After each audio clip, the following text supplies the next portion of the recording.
continuo tratando nesta terceira parte do grande tema da precarização no Brasil. Sou o professor Adriano Ferreira.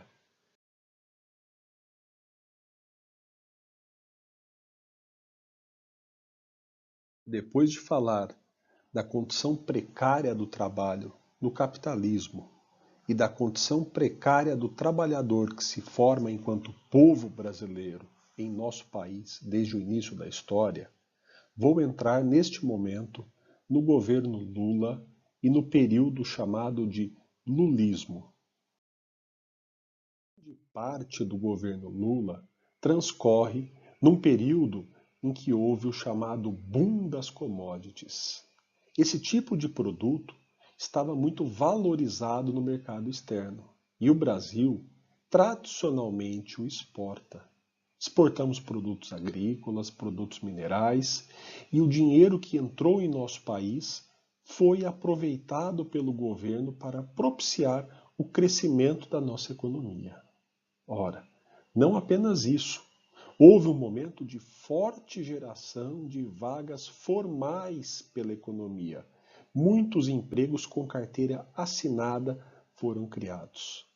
Também, durante esse governo e o período chamado de lulismo, houve uma ampliação da cidadania, um aumento dos direitos sociais e também um aumento real de salários, materializado na valorização do salário mínimo. Houve, para alguns, uma ampla desconcentração de renda, para outros, uma pequena desconcentração de renda, mas houve desconcentração de renda no período de Lula. Também, inegavelmente, houve desconcentração educacional em nosso país. Além da forte concentração de renda, somos marcados pela concentração educacional, ou seja, apenas os mais ricos têm acesso à educação superior. Todavia, houve certa melhoria nesses números com a ampliação do acesso à educação para classes sociais que nunca haviam chegado ao ensino superior. Vejam aí nessa linha do tempo a variação do PIB em nosso país. Deixando de lado o período militar de forte crescimento antes da crise, que foi decorrência desse crescimento mal planejado, podemos perceber no final da linha o período de Lula. Veja que mesmo em 2009, quando ocorre uma ligeira queda no PIB, podemos dizer que o período foi exitoso, pois a queda acontece logo após a crise mundial. Assim, durante todo o período a economia brasileira cresceu. Disse anteriormente que o crescimento econômico no período se materializou na geração de vagas de trabalho com carteira assinada. Olhem os números em milhões de vagas. Em 2008, 1.700.000 vagas foram geradas.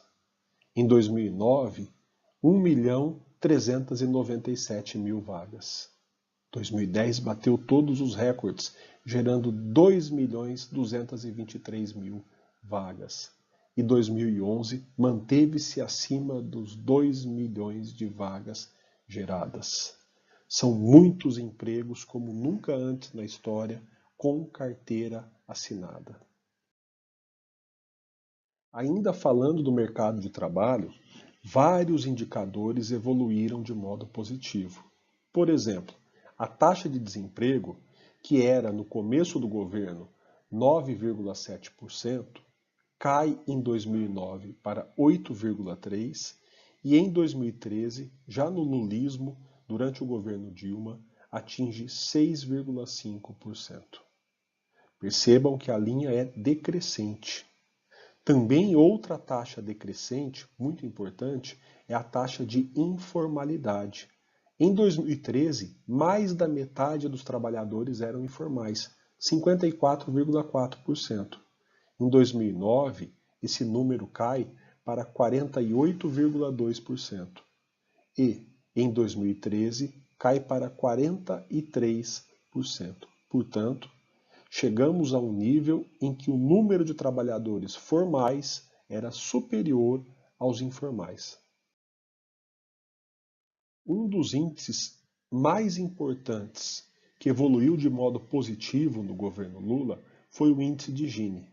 Ele é um índice do Banco Mundial que mede a desigualdade de um país. Quanto mais alto, mais desigual o país é. Perceba que nos anos 90 o índice estava próximo dos 60. Ainda no governo Fernando Henrique, ele começa uma queda, para chegar em 58. Durante o governo Lula, até 2011, já no início do governo Dilma, o índice cai para 52,9. Isso significa que, na visão do Banco Mundial, a desigualdade no Brasil caiu. Os críticos mais inteligentes desse governo dirão, todavia, que Lula manteve-se fiel ao neoliberalismo. Um dos grandes problemas da sua política desenvolvimentista é que ela foi baseada no consumo pós-fordista. O consumo fordista é aquele baseado no crescimento da renda do trabalhador. O trabalhador ganha mais e consome mais. No geral, bens que vão perdurar em sua casa. O consumo fordista, por exemplo, se baseia no trabalhador que compra a primeira geladeira, o primeiro fogão, e são bens que vão durar para a vida toda. Ora, o consumo pós-fordista é baseado em dois princípios diferentes. Primeiro, a diversificação dos bens. É necessário oferecer cada vez mais variados bens no mercado, para que todos possam comprar e recomprar esses bens. Além disso, esse consumo é baseado no endividamento do trabalhador. Não é derivado de um trabalhador que está ganhando mais, porém, de um trabalhador que está conseguindo mais crédito no mercado. Essas tabelas que apresento revelam que a economia brasileira cresce juntamente com a porcentagem do crédito que é concedido em seu interior. Note que nos momentos de maior crescimento econômico de nosso PIB, a porcentagem dele correspondente ao crédito cresce. Quando o PIB deixa de crescer, também a porcentagem de crédito na economia decresce. É que podemos dizer assim, o grande calcanhar de Aquiles do governo Lula foi que ele conciliou duas coisas que eram até então opostas em nossa economia. O governo Lula conseguiu gerar muitos empregos com carteira assinada. Todavia, gradativamente, esses empregos se tornam precários. A oposição entre ter carteira assinada e ter uma vida precária desaparece. A partir de então, mesmo os trabalhadores que têm carteira assinada continuam num status de precários. E onde está manifestada esta precarização? Ora, a rotatividade daqueles trabalhadores com carteira assinada é cada vez maior. Antigamente, uma pessoa contratada com carteira assinada tinha a convicção de que poderia permanecer muito tempo no seu emprego. Isso já não existe mais. Outro marco dessa precarização é o gradativo aumento da terceirização. Alguns analistas, como por exemplo Rui Braga, sociólogo da USP, dizem que o call center foi a marca do crescimento dos empregos formais do governo Lula. Ora, no geral, o call center é uma terceirização do atendimento de alguma empresa. Também nesse momento, a precarização se manifesta pela privatização cada vez maior de serviços públicos que se alastra em nosso país. Assim, há um crescimento, geram-se vagas formais, há uma melhoria considerável na distribuição de renda em um primeiro momento em nosso país, mas, ao mesmo tempo, a precarização se alastra. Vejam que interessante como a condição do empregado de empresa terceirizada é mais precário do que quem está numa empresa tipicamente contratante. Quem está na empresa terceirizada, em vermelho, é mais frequentemente demitido do que quem está na empresa fim. No gráfico anterior, perceba que quem está numa empresa cuja atividade fim contrata fica mais tempo no cargo, em verde, do que quem está numa empresa terceirizada, em vermelho. Para terminar a comparação, olhe que os gráficos vermelhos são inferiores do que os verdes. Eles representam o valor médio do salário de pessoas terceirizadas. Portanto, elas ganham significativamente menos do que aquelas que trabalham em empresas que não terceirizam suas atividades.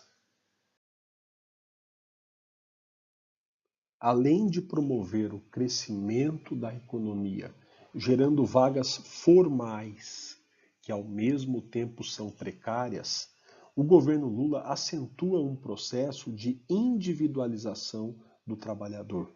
Cada vez menos o trabalhador tem vínculos com os sindicatos e os partidos políticos, e cada vez mais ele está vinculado às igrejas neopentecostais que se espalham por nosso país.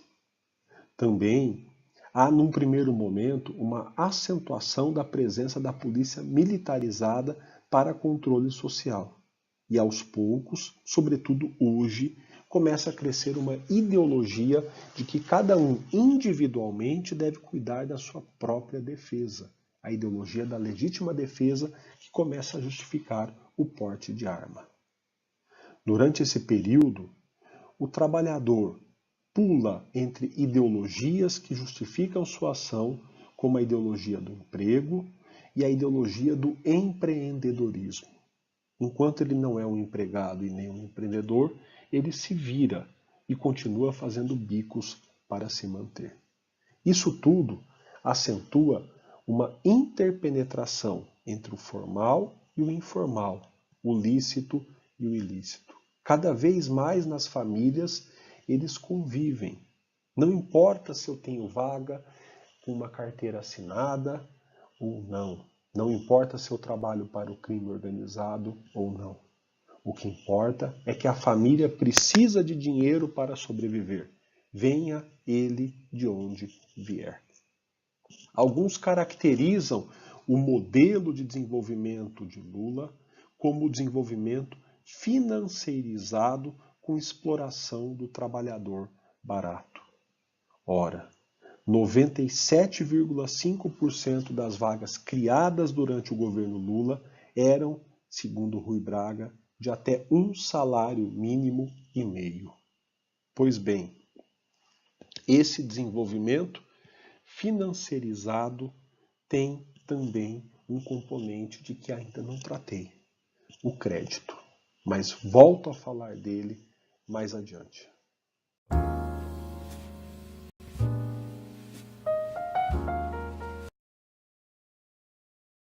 Espero ter mostrado que o governo Lula foi contraditório. Ele, por um lado, promoveu o bem-estar social de nossa população, mas também promoveu um crescimento com empregos de baixa renda e ele fez desaparecer a diferença entre carteira assinada e existência precária do trabalhador. Obrigado por ter vindo até aqui.